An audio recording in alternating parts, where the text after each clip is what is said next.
6절 주께서 이르시되 너희에게 겨자씨에 날만한 믿음이 있었더라면 이 뽕나무더러 뿌리가 뽑혀 바다에 심기어라 하였을 것이요 그것이 너희에게 순종하였으리라. 19절 그에게 이르시되 일어나 가라 내 믿음이 너를 구원하였느니라 하시더라. 오늘 이 아침 우리가 누가복음 17장의 말씀을 한번 살펴보기를 원합니다. 예수님께서 이제 점점 더 이제 죽음을 향하여 십자가를 향하여 나아가는 그런 과정입니다. 그래서 11절에 보면 예수께서 예루살렘으로 가실 때에 예루살렘으로 가신다는 얘기는 바로 그 예루살렘에서 마지막 이제 십자가의 죽음을 당하러 가는 그런 과정인데, 그래서 이 예루살렘으로 올라가시는 그 과정 속에서 계속해서 우리가 제자들을 향해서 또 무리들을 향해서 가르치시는 예수님의 교훈을 우리가 보게 되는데, 16장에서는 이제 재물, 하나님과 재물을 겸하여 섬길 수 없다 그런 가르침을 주셨고, 이제 그 다음에 또 오늘 17장에 들어와서는 1절부터 제자들에게 이르시되, 제자들에게 또 한 가지 교훈을 주시는데, 실족하게 하는 것이 없을 수는 없으나 그렇게 하는 자에게는 화로다. 다른 사람을 실족하게 하는 일, 그게 없을 수는 없지만 그러나 그렇게 하면 그것은 자기에게 큰 화가 될 것이다 그런 얘기를 합니다. 그래서 차라리 그 남을 작은 자를 실족하게 하는 것보다는 차라리 그 연자 맷돌을 목에 메고 바다에 던져지는 것이 더 낫다. 남을 실족하게 하는 것이 얼마나 큰 잘못인가 하는 것을 그렇게 비유로 설명을 하면서 3절에 보면 너희는 스스로 조심하라. 만일 내 형제가 죄를 범하거든 경고하고 회개하거든 용서하라. 형제를 향해서 그가 지옥 가지 않도록, 그가 잘못되었을 때에 죄를 범하면 경고하고 또 회개하면 용서하라.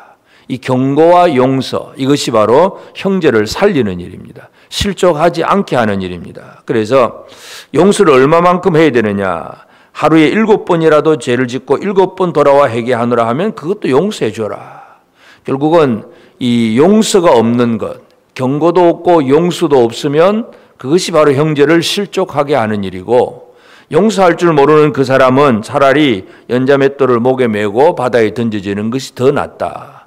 예수님이 그런 가르침을 주십니다. 그래서 오늘 우리에게 있어서 참 이 예수의 제자들에게 다른 사람들을 어떻게 잘 세워갈 수 있는가, 이제 이런 문제들이 참 중요합니다. 그래서 경고도 하고 또 용서도 하고 이제 이런 일들을 잘 해야 되는데, 그때에 이제 5절에 보면 사도들이 주께 여짜오되 우리에게 믿음을 더하소서. 그런 경고와 용서, 어떤 이 사람을 세워가는 일을 잘 하려고 하니까 우리에게 믿음을 더하소서 그렇게 얘기를 합니다. 믿음을 더해달라고 하니까 예수님의 대답은 있다 여기 있다 그렇게 주는 것이 아니라 다른 말씀을 합니다. 겨자씨 하나일 만한 믿음이 있었더라면 이 뽕나무들어 뿌리가 뽑혀 바다에 증기라 하였을 것이요 그것이 너에게 순종하였으리라. 겨자씨 하나일 만한 믿음. 그러니까 제자들은 믿음을 더해달라고, 믿음이 좀 커지고 많아지고, 그래서 큰 믿음, 많은 믿음, 사람들은 그렇게 흔히 생각을 합니다. 그래서 뭔가 이 믿음이 작다, 크다, 또 믿음이 좀 뭐 이렇게 놀랍다, 뭐 어떤 믿음의 그 어떤 정도를 크기, 크기로 그렇게 이해를 하려고 합니다. 그때 예수님의 대답은 믿음이란 것은 부피, 크기의 문제가 아니고 살아있느냐 죽어있느냐 그 문제라는 것을 말씀합니다. 겨자씨가 씨앗 중에 가장 작은 씨앗인데, 가장 작은 씨앗이라고 할지라도 살아있으면 그 겨자씨는 결국은 많은 열매를 맺게 될 것이다. 예수님의 비유 속에서 늘 겨자씨는 그 비유를 얘기합니다. 그러면서 이제 우리에게 필요한 것, 사도들에게 필요한 것이 뭐냐? 그래, 다른 사람을 살리고 그렇게 실족하지 않게 하는 그 일을 하는데 제일 중요한 것이 뭐냐 하면 살아있는 믿음이라는 것입니다. 오늘 우리에게 있어서도 중요한 것이 나는 뭐 교회를 몇 년 다녔다, 뭐 기도는 몇 년 했다, 전도는 몇 명 했다, 뭐 어떤 이 크기와 어떤 그 겉으로 드러나는 것이 아니라 진정으로 내 안에 살아있는 믿음인가, 내 믿음이 살아있는 믿음인가, 이것을 우리가 다시 한번 확인하는 그런 시간이 되어져야 됩니다. 그래서 예수님께서 그 겨자씨 하나일 만한 믿음 그 얘기를 하면서 그 다음에 이어서 무슨 얘기를 하냐 하면 어떤 한 종에 대한 얘기, 밭을 갈거나 양을 치거나 하는 종이 있어서 일을 하고 돌아오면 곧 와서 앉아서 먹으라 하는 주인이 어디 있느냐. 일하고 돌아온 종에게 빨리 내 먹을 음식 차리라, 식사 준비해라. 그러면 또 종은 또 그렇게 열심히 또 준비를 합니다. 그 다음에 그 주인이 종에게 그 후에 먹고 마시라 하면 종은 어떻게 표현하느냐 하면 10절에 보면 이와 같이 너희도 명령받은 것을 다 행한 후에 이르기를 우리는 무익한 종이라 우리가 하여야 할 일을 한 것뿐이니라. 우리는 무익한 종이라 해야 될 일을 한 것밖에 없습니다. 나는 열심히 지금 밭에 갔다 왔는데 밥은 주인이 알아서 챙겨 먹으세요. 그게 아니라 종은 밭에 나가서 일도 하고 들어가서 양도 치기도 하고 집에 돌아오면 주인을 섬기고 자기 맡은 일이 자기가 종의 신분이라는 것을 알고 그 신분에 합당한 생활을 사는 것, 이것이 바로 믿음입니다. 믿음이라는 것이 뭐냐? 믿음이라는 것이 그냥 막연하게 생각만 하는 것이 아니라 믿음이라고 하는 것은 살아있는 믿음은 어떤 믿음이냐 하면 자기의 신분을 알고 자기의 그 신분에 합당한 일에 최선을 다하는 것. 결코 나태하거나 게으르지 아니하고 그저 다음에 하지 미루는 것도 아니고 할 일을 하지 않고 한 달란트 받은 자처럼 숨겨두고 그런 얘기가 아니라 내게 주어진 일에 온 힘을 쏟아붓는 일이 바로 믿음입니다. 살아있는 믿음입니다. 그래서 야고보 사도는 이 행함 없는 믿음은 죽은 믿음이라 그럽니다. 그래서 우리의 믿음 생활은 바로 살아있는 믿음, 이 살아있는 믿음은 행함이 있는 믿음인데 이 종처럼 나는 무익한 종이다. 그러면서 내가 맡은 일에 그저 해야 할 일을 한 것밖에 없다. 최선을 다하고 자기 영광을 구하지 않는 것. 이것이 바로 이 살아있는 믿음이라는 것을 분명히 기억해야 됩니다. 그 다음에 이제 예루살렘으로 올라가면서 사마리아 갈릴리 사이로 지나갈 때에 이제 나병 환자 10명이 예수를 만나서 예수 선생님이여 우리도 고쳐주소서 불쌍히 여기소서. 그때 예수님이 그들을 향해서 제사장에게 가서 보이라. 이 나병이 낫게 되면 제일 나병을 진찰하는 그 주체는 누구냐 하면 제사장입니다. 제사장이 판단을 하고 되었다 안 되었다 치료되었다 하는 그 얘기를 판결을 해주면 그 사람은 이제 밖에 나가 있다가 자기 집으로 돌아 들어갈 수가 있는데 제사장들에게 몸을 보이라고 했는데 가는 도중에 났습니다. 10명이 그렇게 나았는데 한 사람이 돌아와서 예수님 앞에 감사를 합니다. 16절 예수의 발 아래 엎드려 감사하니 그는 사마리아 사람이라. 그래서 예수님은 이 감사하는 한 사람을 바라보면서 10사람이 다 깨끗함을 받지 않았느냐? 그 9은 어디 있느냐? 그런 얘기를 하면서 그 다음에 이 이방인 외에는 하나님께 영광을 돌리러 돌아오는 자가 없느냐 하시면서 일어나 가라 내 믿음이 너를 구원하였느니라. 예수님은 이 돌아와서 감사하는 이 사마리아 사람, 이 나병 걸렸다 나은 사람, 이 사람에게 내 믿음이 너를 구원하였다. 믿음이란 게 뭐냐?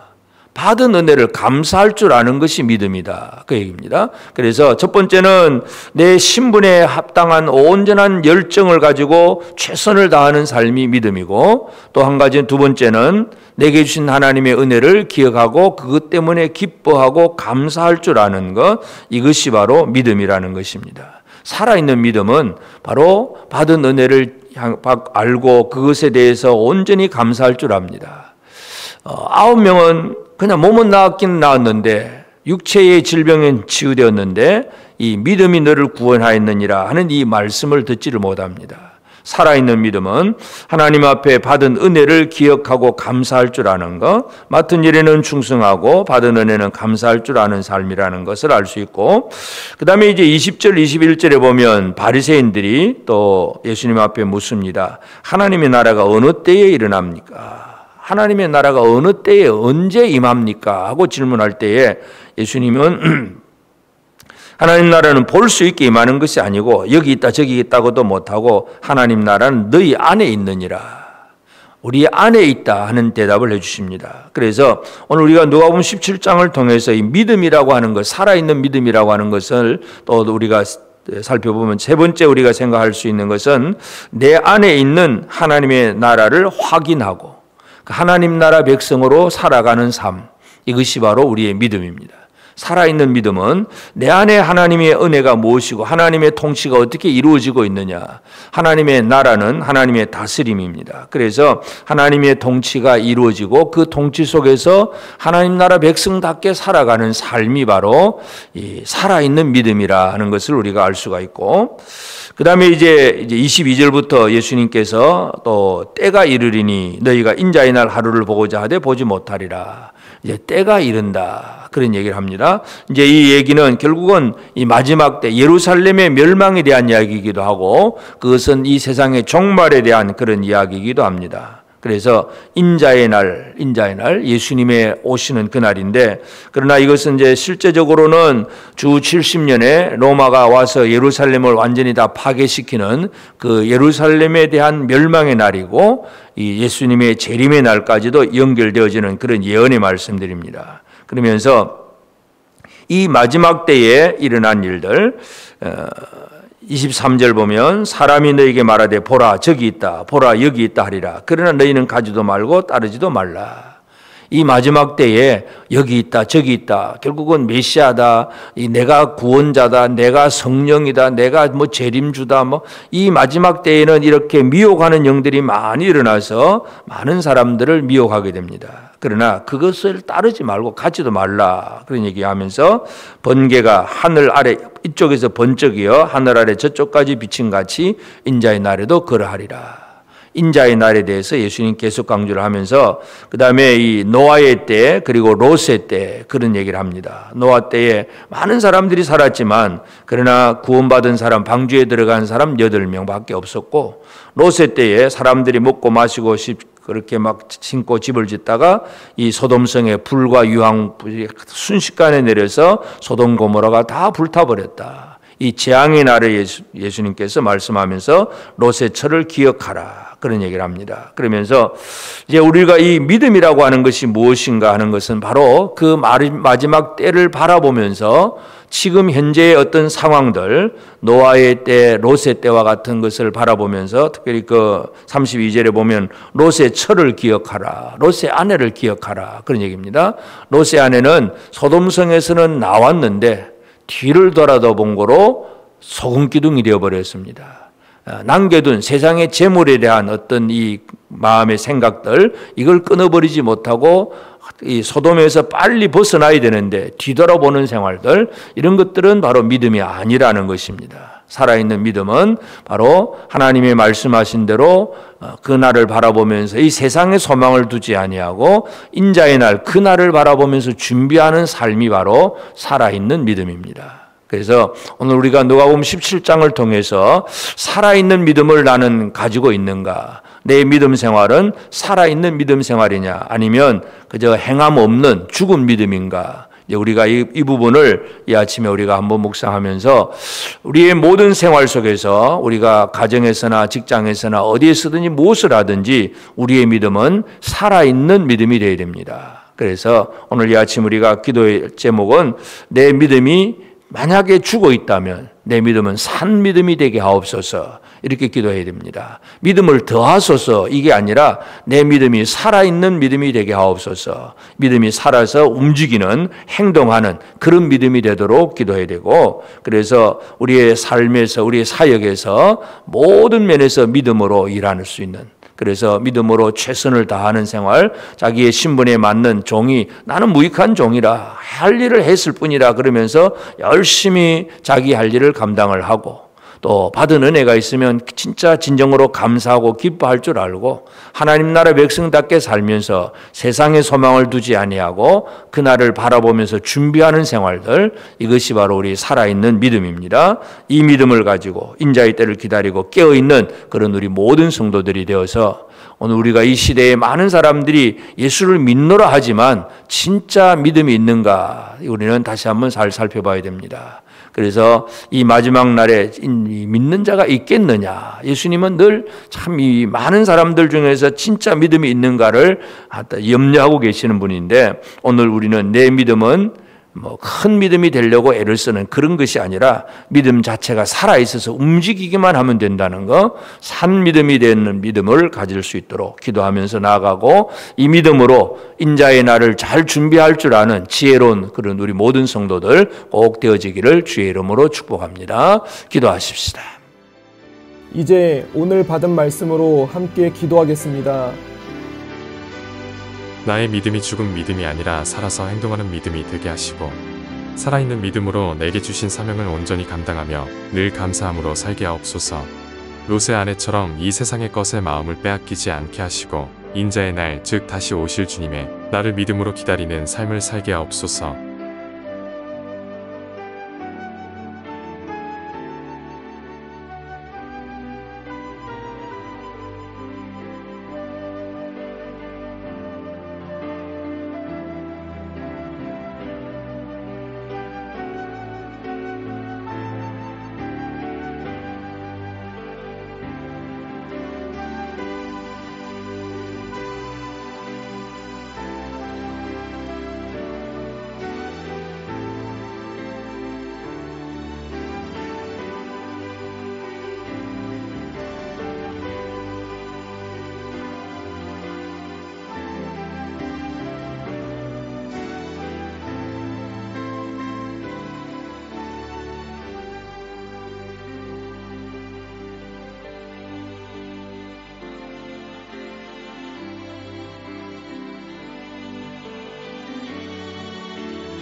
이제 개인의 기도 제목을 가지고 하나님 앞에 기도하시기 바랍니다.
수고하셨습니다.